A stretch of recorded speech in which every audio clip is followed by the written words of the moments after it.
اعوذ باللہ من الشیطان الرجیم بسم اللہ الرحمن الرحیم طٰہ ما انزلنا علیک القرآن لتشقى الا تذکرۃ لمن یخشی۔ طٰہ، اس کا معنی اللہ تعالیٰ ہی جانتا ہے۔ یہ حروف مقطعات میں سے ہے، جیسے الف لام میم صاد طا سین میم، اس طرح اس کا معنی اللہ تعالیٰ ہی جانتا ہے۔ ما انزلنا، نہیں ہم نے اتارا، علیک تجھ پر، القرآن یہ قرآن پاک، لتشقی کہ تم مشکل میں پڑ جاؤ، مشقت میں پڑ جاؤ۔ ہم نے قرآن پاک اس لیے نہیں اتارا کہ تم مشقت میں پڑ جاؤ، یعنی رسول اللہ صلی اللہ علیہ وسلم اس کے احکامات کے بعد تبلیغ میں اور دعوت میں بہت ہی ہمتاً، یعنی بہت محنت کرتے ہیں۔ آپ کو بہت مشکل ہوتی ہے، آپ مطلب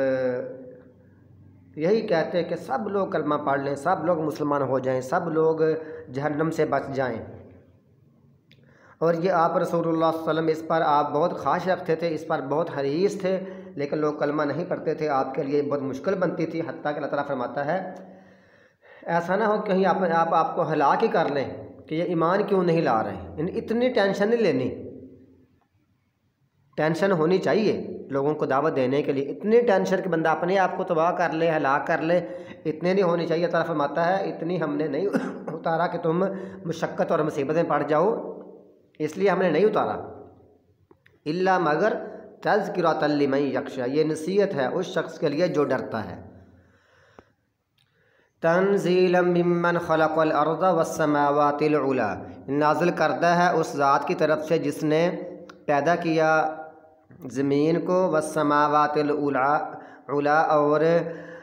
بلند آسمانوں کو، اونچے آسمانوں کو جس نے پیدا کیا۔ یہ العلا یہ جمع کا لفظ ہے۔ الرحمن علی العرش استوی، عرش پر مستوی ہے۔ رحمان جو اللہ تعالیٰ اپنے عرش پر مستوی، اللہ تعالیٰ آسمانوں کے اوپر، عرش کے اوپر ہے۔ جو کہتے ہیں نا ہر جگہ موجود ہے، ان کا یہ عقیدہ درست نہیں ہے۔ اللہ تعالیٰ اپنی ذات کے لحاظ سے اپنے عرش کے اوپر ہے، باقی وہ سب کچھ جانتا ہے۔ ہر جگہ موجود ہونا ایک الگ چیز ہے، اور معیت ہونا، ساتھ ہونا الگ چیز ہے۔ اللہ تعالیٰ کی معیت ہر کسی کے ساتھ ہے، یا اللہ تعالیٰ کی معیت مسلمانوں مومنوں کے ساتھ ہے۔ معیت کا معنی اور ہوتا ہے، اور ہر جگہ موجود ہونے کا معنی اور ہوتا ہے۔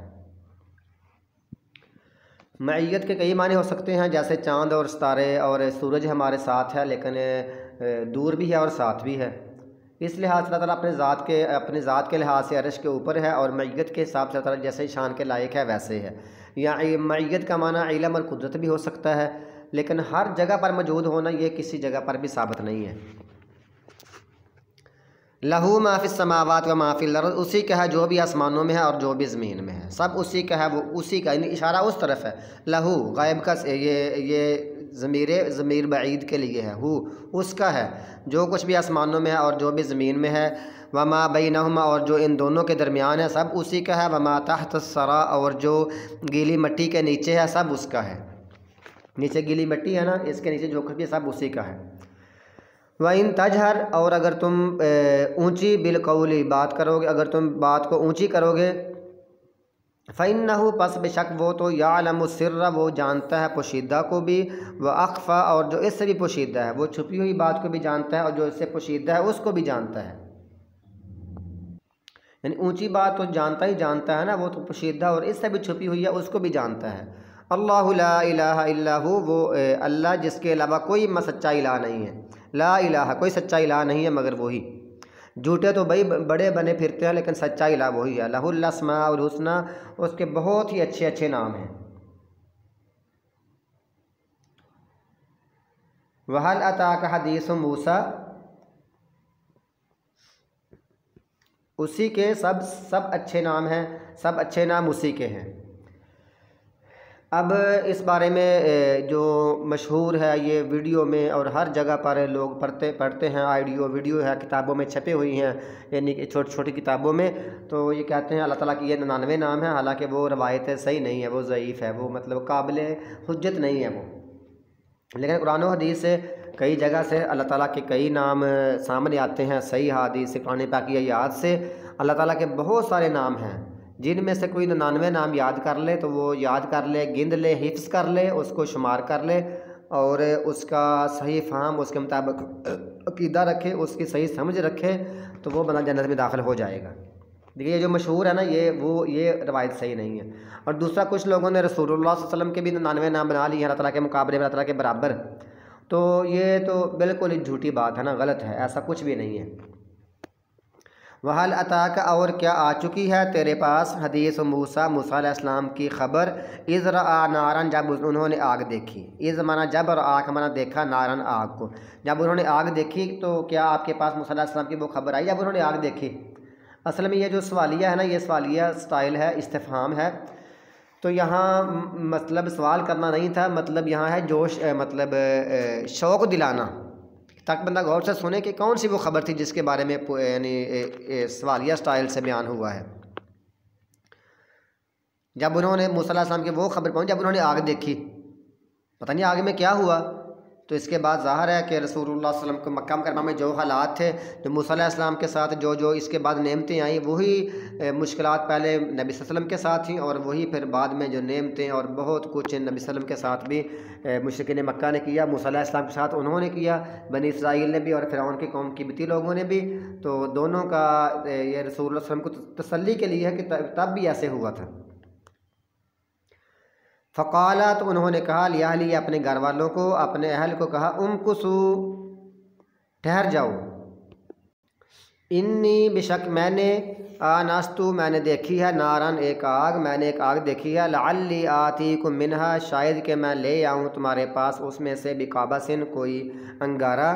او اجدو یا میں پالوں علی النار اس آگ پر سے ہدا کوئی راستہ، یعنی آگ سے آگے کوئی راستہ ڈھونڈ لوں گا، اندھیرا ہے تو یا میں وہاں سے کوئی انگارہ وغیرہ لے آؤں گا۔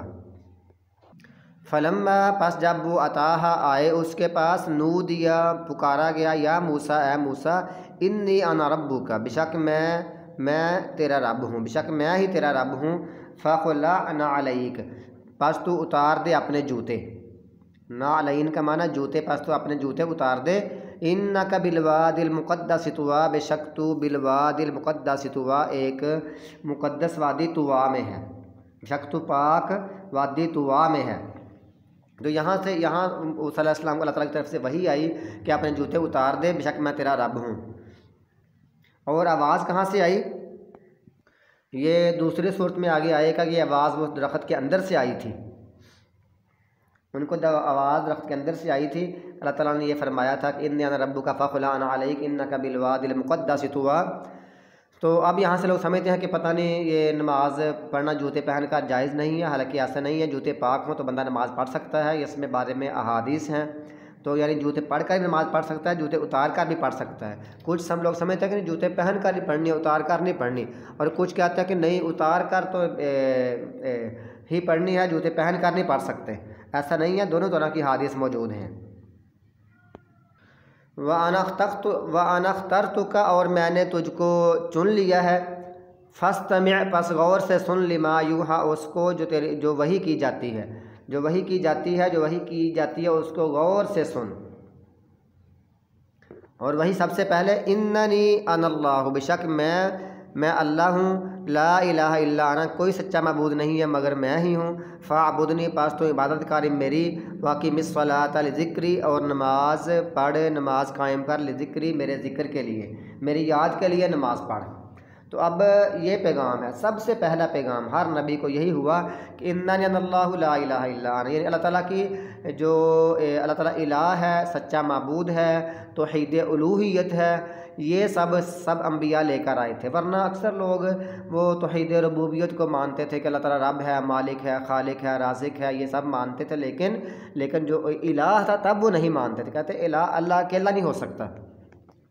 اللہ نے تو یہی انبیاء کو دعوت دی کہ سب سے پہلے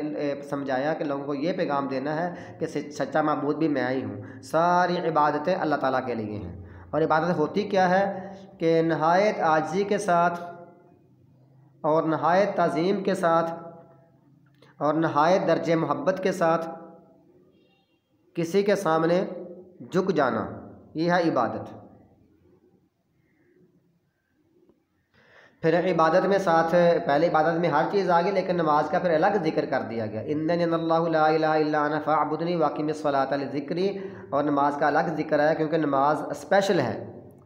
باقی عبادتوں میں سے نماز اسپیشل ہے، یعنی سب سے پہلے توحید کا اقرار ہے،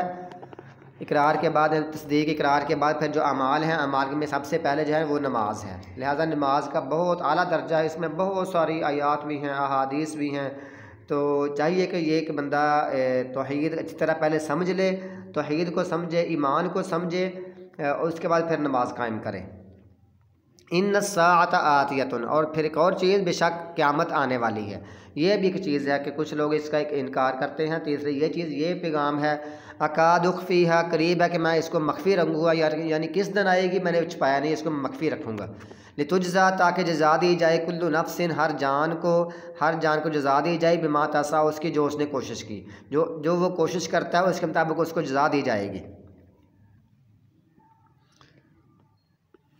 فلا یصدنک عنہا، پس نہ روک دے، یصدن، پس نہ روک دے، کاف تجھے، پس نہ تجھے روک دے، عنہا، اس سے، من لا یؤمن بہا، جو نہیں ایمان لاتا اس کے ساتھ، جو اس پر ایمان نہیں لاتا، وہ آپ کو اس دعوت سے، اس پیغام سے، اس عمل سے، ان اعمال سے روک نہ دے۔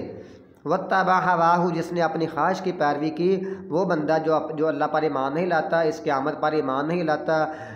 توحید الوہیت پر ایمان نہیں لاتا، نماز پر ایمان نہیں لاتا، اور اپنی خواہشوں کی پیروی کرتا ہے، یہ بندہ تجھے دعوت سے، مطلب تجھے ان کاموں سے روک نہ دے۔ اگر ایسا ہوا، فتردہ، پس تو ہلاک ہو جائے گا، پس تو گر جائے گا، پس تو ہلاک ہو جائے گا اگر ان کی بات مان لی۔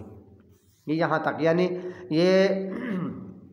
اللہ تعالیٰ موسیٰ علیہ السلام سے بھی کہہ رہے ہیں، اور یہ بھی ممکن ہے کہ اللہ تعالیٰ اپنے رسول اللہ صلی اللہ علیہ وسلم سے فرما رہے ہیں کہ یہ باتیں ہیں، یہ حکم ہے۔ وما تلک بیمینک یا موسیٰ، یہ رسول اللہ صلی اللہ علیہ وسلم کو اللہ تعالیٰ پورا واقعہ یہاں بتا رہا ہے، یعنی وہی کر رہا ہے کہ یہ کچھ ہوا تھا۔ وما تلک، اور کیا ہے،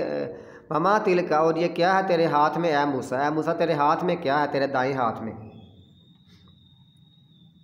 یہ نہیں پوچھا تھا کہ ان کو معلوم نہیں، ان کو پتہ تھا کہ یہ میرے ہاتھ میں لاٹھی ہے، لیکن مقصد یہ ہوتا ہے بعض دفعہ کہ اس کا مقصد کیا ہے، یہ کیوں رکھی ہوئی ہے، یا یہ ہے کہ اچھی طرح یقین کر لو کہ یہ لاٹھی ہے نا، کہیں سانپ تو نہیں ہے، تاکہ اب آپ کو بعد میں سمجھ آئے کہ یہ کیسے کیا بننے والا ہے۔ قال ہی عصایا، کہا یہ میری لاٹھی ہے، اتوکل علیہا، میں اس پر ٹیک لگاتا ہوں، واحش بہا علی غنمی، اور پتے جاڑتا ہوں اس کے ساتھ اپنی بکریوں پر، اپنی بکریوں کے لیے پتے جاڑتا ہوں، ولی فیہا معارب اخری، اور میرے لیے اس میں بہت سی دوسری ضرورتیں بھی ہیں، مطلب اس میں بہت سارے دوسرے کام کرتا ہوں۔ اللہ تعالیٰ نے صرف یہ پوچھا تھا کہ اس لاٹھی کیا، تو موسیٰ علیہ السلام کی جو شوق تھا نا طرح سے باتیں کرنے کا، تو انہوں نے ساتھ کچھ باتیں کر دیں، فرمایا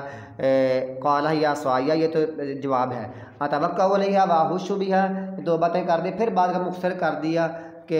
کہیں بات لمبی نہ ہو جائے، کہیں میرا مالک ناراض نہ کہیں ہو جائے، تو ساتھ ہی کہتے والیہ فیہا معارب اخری، ورنہ باقی ضرورتیں نہیں بتائیں۔ اور اسپیشل اس پر ایک بندے نے کتاب لکھی ہے کہ لاٹھی کے ساتھ بندہ کون کون سے کام لے سکتا ہے، تو اس میں بہت ساری چیزیں اس نے لکھی ہوئی ہیں۔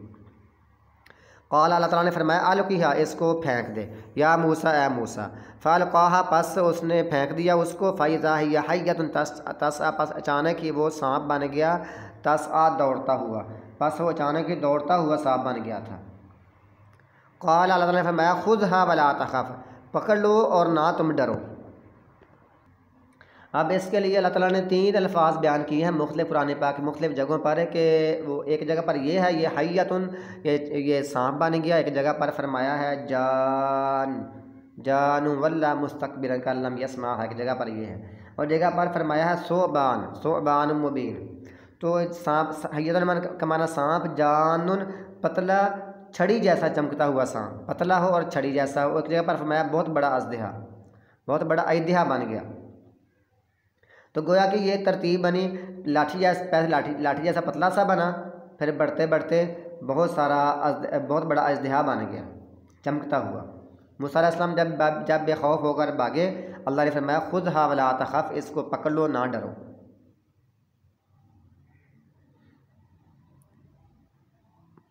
سنعیدھا سیرتھا الاولی، ان قریب ہم اس کو لوٹا دیں گے اس کی پہلی حالت میں۔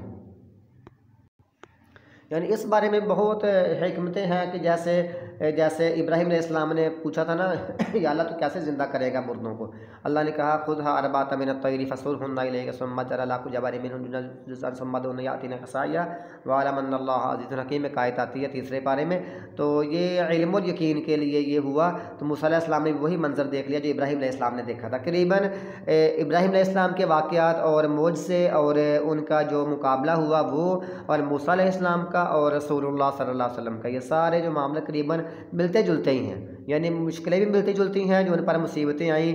اور جو ان پر آزمائشیں آئیں، اور جو معجزے ملے وہ بھی ملتے جلتے ہیں، اور جو ان کے بعد میں آسانیاں ہوئیں وہ بھی ملتی جلتی ہیں، یہ قریباً ایسے ہیں۔ ایک تو یہ ہو گیا اس کے سامنے، اور دوسرا وَضْمُمْ یَدَکَ إِلیٰ جَنَاحِکَ، اور ڈالو، یا اس کا معنی ہوتا ہے کہ ملاؤ اپنا ہاتھ، اِلیٰ جَنَاحِکَ، اپنے پہلو کی طرف اپنا ہاتھ کو ملا لو، تخرج بیضاء، وہ نکلے گا چمکتا ہوا، من غیر سوء، بغیر کسی یعنی عیب کے، بغیر کسی عیب کے چمکتا ہوا نکلے گا، آیۃ اخری، یہ دوسری نشانی، ایک دوسری نشانی ہے، تو یہ اس طرح نکلے گا۔ یہ اللہ تعالیٰ نے پہلے ہی وہاں رسول اللہ صلی اللہ علیہ وسلم یعنی موسیٰ علیہ السلام کو اللہ تعالیٰ یہ بتا رہا ہے کہ ایسے ایسے کر، اور اللہ تعالیٰ نے یہ سارا واقعہ ہو چکا ہے، اپنے نبی صلی اللہ علیہ وسلم کو بتا رہا ہے کہ ایسے ایسے ہوا تھا موسیٰ علیہ السلام کے ساتھ، لِنُرِيَكَ مِنْ آیاتِنَا الْکُبریٰ، تاکہ ہم تجھے دکھائیں اپنی بہت بڑی نشانیاں، یعنی ہم تاکہ تجھے دکھائیں اپنی بڑے معجزوں میں سے، یعنی یہ ہم نے تجھے دکھائی ہیں، اس کے بعد ہم تجھ کو بڑے معجزے دکھانے والے ہیں۔ اذهب الى فرعون، جا الى فرعون، فرعون کی طرف، انہ طغی، بے شک وہ سرکش ہو گیا ہے، اس نے سرکشی کی ہے، اس کی طرف چلے جاؤ۔